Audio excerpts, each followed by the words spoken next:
بسم اللہ الرحمن الرحیم۔ السلام علیکم۔ جیسے کہ آپ لوگ جانتے ہیں کہ بقرہ عید آنے والی ہے، یہ کیوں منائی جاتی ہے، اس کے پیچھے اصل کہانی کیا ہے، یہ جاننے کے لیے ویڈیو کا آخر تک ضرور دیکھیں۔ ہمارے چینل کو ضرور سبسکرائب کریں تاکہ ہماری آنے والی نیو ویڈیو آپ کو لازمی مل سکے۔ ہزاروں سال پہلے کا واقعہ ہے۔ حضرت ابراہیم علیہ السلام آرام فرما رہے تھے اور ان کو نیند آ گئی۔ خواب میں دیکھتے ہیں کہ اللہ تبارک و تعالی ان سے فرما رہا ہے، اے ابراہیم علیہ السلام، اپنی سب سے پیاری اور عزیز چیز کو میری راہ میں قربان کرو۔ جیسے ہی صبح ہوئی، آپ اٹھے اور سوچنے لگے کہ نبی کا خواب کبھی جھوٹا نہیں ہو سکتا۔ اس وقت آپ کے پاس بہت ہی تعداد میں اونٹ موجود تھے۔ آپ نے 100 اونٹوں کی قربانی دی۔ پھر اگلی رات حضرت ابراہیم علیہ السلام آرام فرما رہے تھے۔ ان کو خواب آتا ہے۔ خواب میں دیکھتے ہیں کہ اللہ تعالی ان سے فرما رہا ہے، اے ابراہیم علیہ السلام، اپنی سب سے پیاری اور عزیز چیز کو میری راہ میں قربان کرو۔ دوسرے دن آپ نے 200 اونٹوں کی قربانی دی اور پھر تیسری رات پھر سوئے۔ رات کو خواب میں غیب سے آواز آئی، اے ابراہیم، اپنی سب سے پیاری اور عزیز چیز کو میری راہ میں قربان کرو۔ جیسے ہی صبح ہوئی، حضرت ابراہیم علیہ السلام سوچنے لگے کہ سب سے پیاری چیز تو میرا بیٹا اسماعیل ہے۔ آپ سوچنے لگے کہ اللہ پاک یہ دیکھنا تو نہیں چاہتا کہ میں سب سے زیادہ محبت اپنے فرزند سے کرتا ہوں کہ اپنے رب سے کرتا ہوں۔ پھر آپ نے فیصلہ کیا کہ آپ اپنے فرزند حضرت ابراہیم علیہ السلام اپنی زوجہ حضرت حاجرہ علیہ السلام کے پاس آتے ہیں اور ان سے فرماتے ہیں، اے حاجرہ، آج اسماعیل کو تیار کرو، اسے غسل کرواؤ اور خوشبو لگاؤ، اس کو نئے کپڑے پہناؤ، اور ہم اپنے دوست کی دعوت پر جا رہے ہیں۔ یہ سن کر حضرت حاجرہ بہت ہی خوش ہوئی اور حضرت اسماعیل علیہ السلام کو تیار کیا، نئے کپڑے پہنائے۔ پھر حضرت ابراہیم علیہ السلام اپنے لختے جگر کو لے کر فلسطین سے مکہ کی طرف روانہ ہوئے۔ تبھی پیچھے سے شیطان آتا ہے اور حضرت حاجرہ سے کہتا ہے کہ اے حاجرہ، تمہیں پتہ بھی ہے کہ تمہارے بیٹے کو ابراہیم علیہ السلام کہاں لے کر جا رہے ہیں؟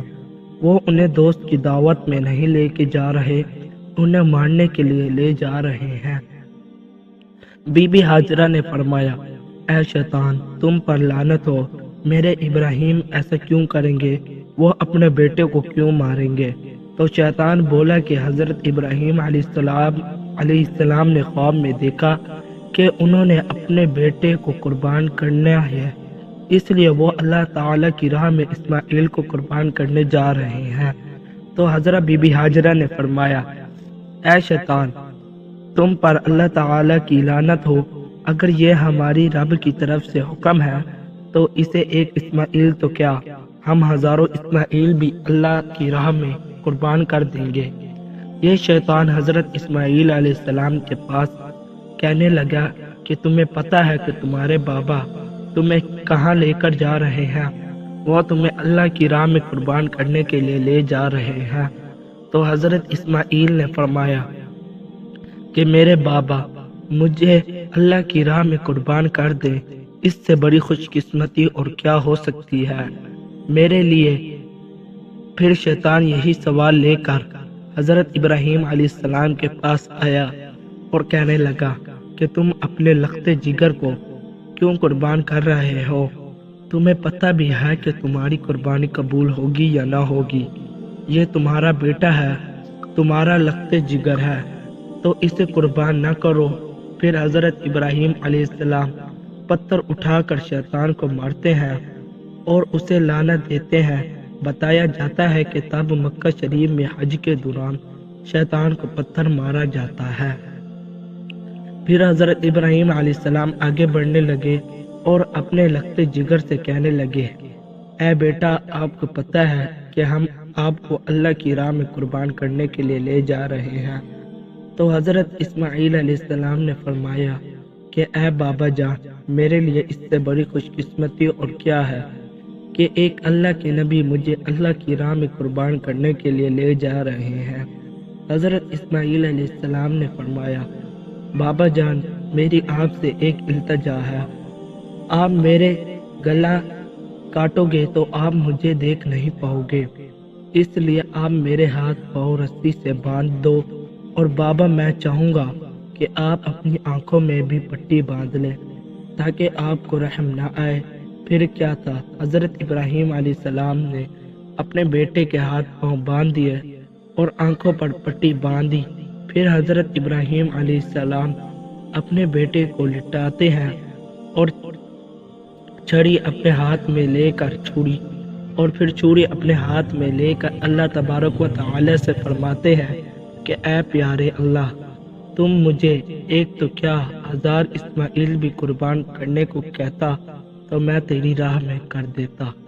یہ کہہ کر جیسے ہی حضرت ابراہیم علیہ السلام حضرت اسماعیل علیہ السلام کی مبارک گردن پر چھری چلانے لگے تو اللہ تبارک و تعالی نے حضرت جبرائیل علیہ السلام کو حکم دیا، اے جبرائیل، جلدی سے جنت میں جاؤ اور وہاں سے ایک جانور لے کر حضرت اسماعیل کی جگہ پر رکھ دو۔ حضرت ابراہیم علیہ السلام اپنے امتحان میں کامیاب ہو چکے ہیں۔ جیسے ہی حضرت ابراہیم علیہ السلام نے چھری پھیری اور اپنی آنکھوں سے پٹی کھولی تو کیا دیکھتے ہیں کہ ان کا بیٹا خیریت سے ان کے ساتھ کھڑا ہے، اور نیچے دیکھتے ہیں کہ ایک دمبا حضرت اسماعیل علیہ السلام کی جگہ پر قربان ہو چکا ہے، وہ دمبا جس کو لوگ بھیڑ بھی کہتے ہیں۔ حضرت ابراہیم علیہ السلام نے اللہ تبارک و تعالی کا شکر ادا کیا، تبھی غیب سے آواز آتی ہے، اللہ تبارک و تعالی فرماتا ہے، اے ابراہیم، تیرے اس امتحان کو قیامت والے دن تک یاد رکھا جائے گا، اور تیری سنت کو ایمان والی ہر سال یاد کریں گے اور میری راہ میں جانور قربان کریں گے۔ تب سے یہی سلسلہ جاری ہوا۔ عید کے 70 دن بعد، یعنی کہ روزوں کی جو عید آتی ہے، اس کے 70 دن بعد 2 مہینے 10 دن بعد یہ بقرہ عید آتی ہے۔ پاکستان، ہندوستان، بنگلہ دیش، جہاں جہاں بھی مسلمان رہتے ہیں، اس دن کو اس سنت کو ادا کرتے ہیں اور اللہ تعالی کی راہ میں جانور قربان کرتے ہیں۔ یہ سنت 3 دن تک ادا کی جاتی ہے، جس میں دمبا، اونٹ اور گائے بکرا حلال جانور کو ذبح کیا جاتا ہے۔ جانور کو قربان کر کے اس قربانی کے گوشت کو اس قربانی کے گوشت کے 3 حصے بنائے جاتے ہیں۔ پہلا حصہ غریبوں کے لیے، اور دوسرا حصہ رشتہ داروں کے لیے، اور تیسرا حصہ اپنے گھر کے لیے رکھ لیتے ہیں۔ اسی سنت کو ادا کر کے ہی قربانی کی جاتی ہے، جانور ذبح کیے جاتے ہیں اور گوشت بانٹا جاتا ہے۔ ہم امید کرتے ہیں کہ آپ کو ہماری ویڈیو اچھی لگی ہوگی، پسند آئی ہوگی، اور ہمارے چینل پر اس طرح کی اچھی ویڈیوز اپلوڈ کی جاتی ہیں۔ ہمارے چینل کو سبسکرائب کر لیں تاکہ آپ لوگوں کو جب بھی ہم ویڈیو اپلوڈ کریں اس کا آپ کو نوٹیفیکیشن آپ لوگوں کو مل جائے اور آپ ہماری ویڈیو دیکھ سکیں۔ شکریہ، اللہ حافظ۔